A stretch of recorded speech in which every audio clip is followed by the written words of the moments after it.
राम राम राम राम राम राम राम राम राम नारायण नारायण। सत्कारमान पूजार्थं तपोदम्भेन चैव यत् क्रियते तदिह प्रोक्तं राजसं चलमध्रुवम्। जो तप सत्कार, मान और पूजा के लिए तथा दिखाने के भाव से भी किया जाता है, वह इस लोक में अनिश्चित और नाशवान फल देने वाला तप राजस कहा गया है। व्याख्या: सत्कार मान पूजार्थम तप क्रियते। राजस मनुष्य सत्कार, मान और पूजा के लिए ही तप करते हैं। जैसे हम जहां कहीं जाएंगे वहां हमें तपस्वी समझकर लोग हमारी अगवानी के लिए सामने आएंगे, गांव भर में हमारी सवारी निकालेंगे, जगह जगह लोग हमें उत्थान देंगे, हमें बैठने के लिए आसन देंगे, हमारे नाम का जय घोष करेंगे, हमसे मीठा बोलेंगे, हमें अभिनंदन पत्र देंगे इत्यादि बाह्य क्रियाओं द्वारा हमारा सत्कार करेंगे। लोग हृदय से हमें श्रेष्ठ मानेंगे कि ये बड़े संयमी, सत्यवादी, अहिंसक सज्जन हैं।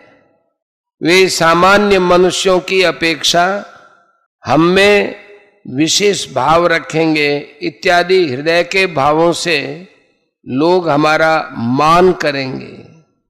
जीते जी लोग हमारे चरण धोएंगे, हमारे मस्तक पर फूल चढ़ाएंगे, हमारे गले में माला पहनाएंगे, हमारी आरतियां उतारेंगे, हमें प्रणाम करेंगे, हमारी चरण रज को सिर पर चढ़ाएंगे और मरने के बाद हमारी वैकुंठी निकालेंगे, हमारा स्मारक बनाएंगे और लोग उस पर श्रद्धा भक्ति से पत्र, पुष्प, चंदन, वस्त्र, जल आदि चढ़ाएंगे, हमारे स्मारक की परिक्रमा करेंगे इत्यादि क्रियाओं से हमारी पूजा करेंगे। दंभेन चैव यत्, भीतर से तप पर श्रद्धा और भाव न होने पर भी बाहर से केवल लोगों को दिखाने के लिए आसन लगाकर बैठ जाना, माला घुमाने लग जाना, देवता आदि का पूजन करने लग जाना, सीधे सरल चलना, हिंसा न करना आदि सब दंभ पूर्वक करेंगे। तदिह प्रोक्तम राजसम चलमत ध्रुवम। राजस तप का फल चल और अध्रुव कहा गया है। तात्पर्य यह है कि जो तप सत्कार, मान और पूजा के लिए किया जाता है, उस राजस तप का फल यहां चल अर्थात नाशवान है। और जो तप केवल दिखावटीपन के लिए किया जाता है, उसका फल यहां अध्रुव अर्थात अनिश्चित कहा गया है। माने अध्रुव का फल मिले या न मिले, दंभ भी सिद्ध हो या न हो। यह प्रोक्तम, इन पदों का तात्पर्य यह है कि इस राजस तप का इष्ट फल प्राय यहां ही होता है। कारण कि सात्विक पुरुषों का तो ऊर्ध्वलोक है, तामस मनुष्यों का अधोलोक है और राजस मनुष्यों का मध्य लोक है। ऊर्ध्वम गच्छन्ति सत्वस्था मध्ये तिष्ठन्ति राजसाः, 14वें अध्याय का 18वां श्लोक। इसलिए राजस तप का फल न स्वर्ग होगा न नरक होगा, किंतु यहां ही महिमा होकर, प्रशंसा होकर खत्म हो जाएगा। राजस मनुष्य के द्वारा शारीरिक, वाचिक और मानसिक तप हो सकता है क्या?